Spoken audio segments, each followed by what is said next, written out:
우리가 지금 갈라디아서를 계속해서 함께 묵상하고 있는데요. 바울이 갈라디아 교회에 편지하면서 바울 자신 스스로가 지금 어떤 신학을 가지고 있는지, 그리고 무엇을 믿고 있고 전하고 있는 것이 무엇인지 그토록 지키고자 하는 그 진리가 무엇인지에 대해서 하나씩 계속해서 이야기하고 있어요. 그런데 1장과 2장 어제까지 우리가 함께 묵상한 그 이야기들은, 그 말씀들은 사실 바울이 오늘 우리가 함께 읽은 이 본문 말씀을 이야기하고자 하는 것에 조금 어찌 보면 서론에 불과하다라는 것을 우리가 좀 알았으면 합니다. 왜 그러냐면 우리가 함께 읽은 오늘 본문 말씀이 이야기하고 있는 바가, 바울이 이야기하고 있는 바가 바로 이신칭의에 대한 이야기를 하고 있기 때문에 그렇습니다. 기독교의 교리가, 우리가 교리를 조금은 이렇게 너무 딱딱하고 어렵고 그리고 잘 몰라도 믿기만 하면 된다라고 우리는 많이들 생각을 하거든요. 신앙생활할 때 교리가 그렇게 많이 필요하냐?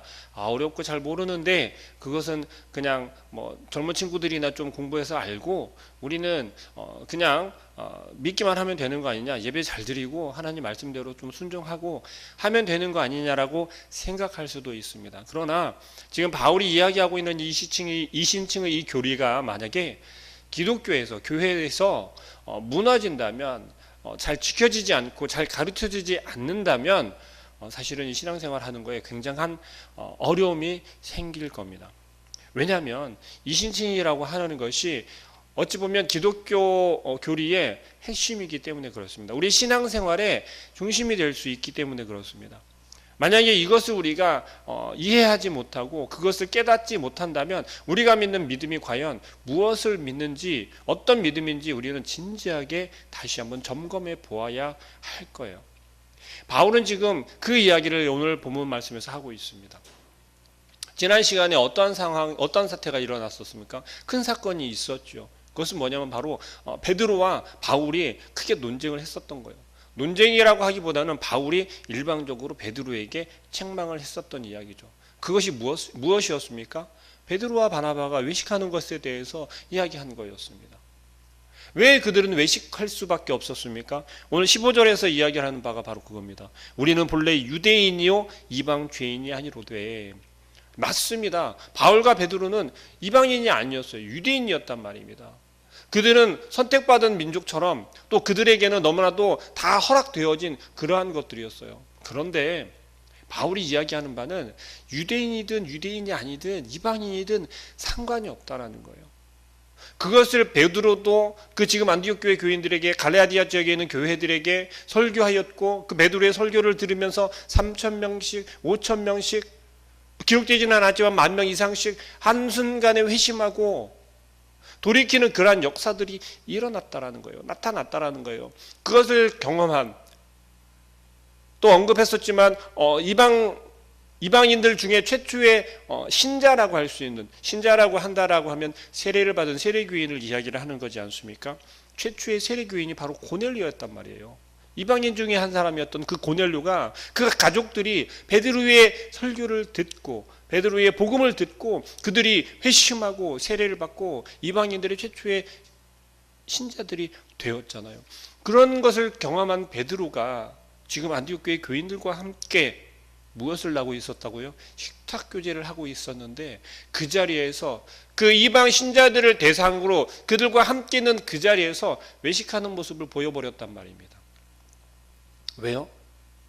예루살렘에서 보낸 그 유대인 그리스도인들 때문에 그들에게 비춰지는 모습이, 유대인들은 이방인과 식사교제 하지 않는다라고 했잖아요. 그것을 가리기 위해서, 감추기 위해서 베드로와 바나바는 그러한 모습을 보이고 말았다라는 거예요.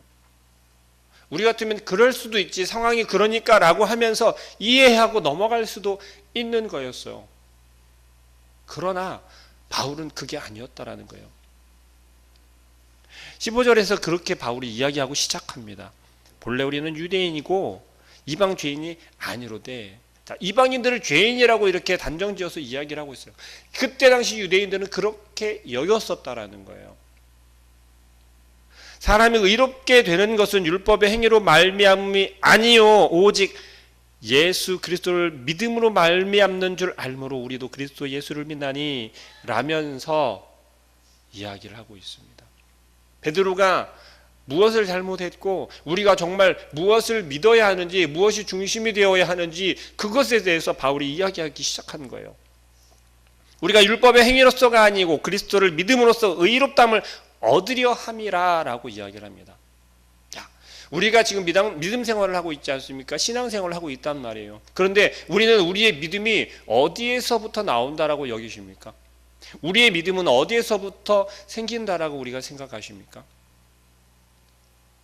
하나님께서 우리를 부르셨고 우리를 선택하셨다라는 것을 우리는 고백하면서 내가 하나님을 믿습니다. 내가 그 예수 그리스도를 믿습니다. 2000년 전에 이 땅에 오셔서 나를 위해서, 우리를 위해서 그 십자가에 달려 죽으신 그 예수님을 믿습니다. 맞으시죠? 그게 맞죠? 정말 근데 그것을 믿냐라는 거예요. 오늘 바울이 이야기하고자 하는 것은, 이야기하고 싶다라고 하는 것은 무엇이냐면 그것을 내가 믿는 것이냐 아니면 나의 믿음을, 우리의 믿음을 하나님께서 인정해 주느냐는 거예요. 이신칭이라고 하는 것은요, 내가 스스로 나는 믿습니다, 나는 믿는 자다라고 고백하는 것이 아니라, 나타내는 것이 아니라 누군가가 우리로 하여금 나를 너는 믿는 사람이야, 믿는 자야 라고 해주는 것이 칭의라는 것입니다. 이신칭의에서 칭의라고 하는 이 용어가 사용되는 것은 사실은 보편적으로 사용되는 용어는 아니고요. 법정 용어라고 그렇게 이야기를 합니다. 법정 용어라고 할 때 우리는 무엇을 생각할 수 있냐면 정말 그대로 법정에서 이루어지는 그 이야기를, 법정에서 사용되어지는 그 단어로 우리가 생각할 수 있어요. 똑같이 적용되는 건데요. 뭐냐면 법정에서 변호하는 사람들이 다 변호를 해주고요. 이제 판사의 판결만 남아있을 때 나에게 어떠한 잘못이 있는지 없는지는 판사가 결정해 주는 거에 의해서 내가 무죄가 되거나 유죄가 된단 말입니다. 우리가 생각할 때 혹은 불의할지라도 판사가 무죄라고 선고를 해주면 유죄인가요? 무죄인가요? 무죄란 말입니다. 우리가 아무리 생각할 때 죄 없다라고 하더라도 판사가 판결할 때 유죄라고 하면 유죄라는 거예요. 그런데 칭의라고 하는 것이, 여기서 지금 바울이 이야기하고 있는 이신칭의라고 하는 것이 뭐냐면 바로 우리가 죄 없다라고, 무죄라고 선고해 주는 것을 의미합니다. 근데 그것이 내가 아무리 죄 없다라고 고백하고 부르짖고 한다고 해서 얻을 수 있는 것이 아니라 판사가 판결해 주는 것처럼 너 죄 없음, 무죄라고 선고를 해 주는 것을 말한다라는 거예요. 반대는 뭐겠습니까? 유죄가 되겠죠. 죄가 있다라는 거예요. 성경에서 이야기하는 용어로 따지자면 칭의, 이신칭의 되었다라고 하는 것의 반대는 사실은 불의가 된 거죠. 다시 말하면 우리는 아무리 노력하고 아무리 애를 쓰고 힘을 써서 나는 죄 없다라고 고백하고 싶지만 하나님 보는 그 기준에서는 우리가 어떤 사람이었냐면 무죄인 사람이 아니라 유죄인 사람이란 말이죠. 유죄라는 것입니다. 그런데 그런 우리들을 하나님께서 뭐라고 불러주시냐면, 뭐라고 판결해 주시냐면 무죄라고 판결해 주신다라는 거예요. 그것이 이신칭의 교리라는 거예요. 여러분들은 정말 죄 없고 선한 사람들이십니까? 저를 포함해서 이 땅에 살아가는 그 모두가, 그 모든 사람들이 죄 없다라고 말하기 어려울 거예요. 왜냐하면 매일매일 우리는 죄를 범하며 살지 않습니까? 사사로운 것에서부터 어떻게 보면 조금 정말 가중한 그러한 범죄들을 많이 저지르고 산단 말이에요. 그런데 하나님께서는 우리를 죄 없다라고 계속해서 넌 무죄야 라고 하면서 우리에게 말씀해 주신다라는 거예요. 너 무죄니까 내 앞으로 나와. 너 무죄니까 내 안으로 들어와 라면서 하나님께서 우리를 부르신다라는 거예요. 그 하나님께서 우리를 무죄의 판결을 내주시기 때문에 우리는 하나님 앞에 나와서 예배할 수 있고 우리가 살아갈 수 있다라는 겁니다. 그런데 만약에 우리가 하나님 왜 자꾸 나는 죄 있는 사람인데 무죄라고 하십니까? 나는 그것에 굴복할 수 없습니다. 나는 죄인입니다. 나는 유죄입니다. 나는 죄인으로 그냥 살아가겠습니다. 라면서 우리는 자꾸 살아가려 한다라는 거예요. 그러나 하나님께서는 여전히 우리를 향해서 너는 무죄야. 계속 따라다니면서 우리에게 말씀하시는 거예요. 너는 무죄야. 너는 무죄라고. 근데 그 근거가 어디에 있냐면 바로 예수 그리스도를 믿기만 하면이라는 거예요. 근데 우리가 잘 아셔야 될 게 우리가 예수 그리스도를 믿는다라고 하는데요. 그냥 그 예수님을 믿기만 하면 된다라고 해서 우리는 그 예수님만 믿습니다. 예수님 믿습니다. 내가 예수님 믿지요. 라고 고백한다라는 거예요. 그런데 우리가 분명하게 믿어야 할 그 예수, 우리가 온전히 정말 고백해야 될 그 예수 그리스도는 누구냐면 예수 그리스도가 이 땅에 오셔서 행하신 그 일을 믿어야 한다라는 거예요. 그것이 무엇입니까? 이 땅에 오셔서 십자가에 달리신 거예요. 이 땅에 오셔서 나를 위해서 고난당하시고 십자가에 달려 죽으신 것이에요. 그 사건을 우리가 믿을 때 하나님께서 우리로 하여금 우리에게 너는 죄 없어. 너 무죄야. 라고 우리에게 선고해 주신다라는 겁니다. 정말 그 예수님을 믿으십니까? 그 예수님의 그 하신 일을 믿으십니까? 그런데 믿는다라고 하지만 우리는 사실 지식적으로만 성경에 써 있고 성경에서 이야기를 하니까 자꾸 그렇게만 생각하고 여길 때가 너무 많다라는 거예요. 그게 또 현실이고 우리는 그렇게 믿으며 살아간다라는 거예요. 왜 이렇게 말할 수 있냐면요. 저도 오늘 이 새벽 본문을 준비하면서 굉장히 고민이 좀 많이 됐어요. 스스로가. 왜 그러냐면 바울이 이야기라는 게 그런 거예요. 만일 내가 헐었던 것을 다시 세우면 내가 나를 범법한 자로 만드는 것이라. 내가 율법으로 말미암아 율법에 대하여 죽어난 이는 하나님에 대하여 살려 함이라. 하나님 앞에서 살아가려 하는데 하나님 앞에서 살려고 하는데 어떤 모습을 보이겠냐면 정말 예수 그리스도가 예수님께서 이 땅에 오셔서 나를 위해 죽으셨다라고 하는 것을 내가 믿는다고 고백했는데 이런 질문이 되질 않는 거였어요. 왜 나 때문에 죽어야 했는지, 왜 나 때문에 오셨는지, 나를 왜 사랑하셨는지, 거기에 대한 궁금증이 예전에 처음 예수님을 경험하고 주님을 인격적으로 만나고 하나님에 대한 궁금증이 커졌을 때 이후로 해보지를 않았던 것 같아요. 왜 하나님이 나를 사랑하셔서 왜 예수님이 나 때문에 죽어야 해? 왜 죽었다라는 거지? 요즘에 우리 그런 거 많이 하지 않습니까? 우리에게 조금만 선행을 해도 왜 나한테 그러냐고 우리는 물어보지 않습니까? 누군가가 우리에게 무언가를 건네주면 왜 나한테 이걸 주냐고 우리는 반문하지 않습니까? 그것을 감사하게 받거나 혹은 그것에 대해서 감사하며 그와 함께 기뻐하지 못한다라는 거예요. 너무 당연하게 그냥 여기는 경우가 많다라는 겁니다.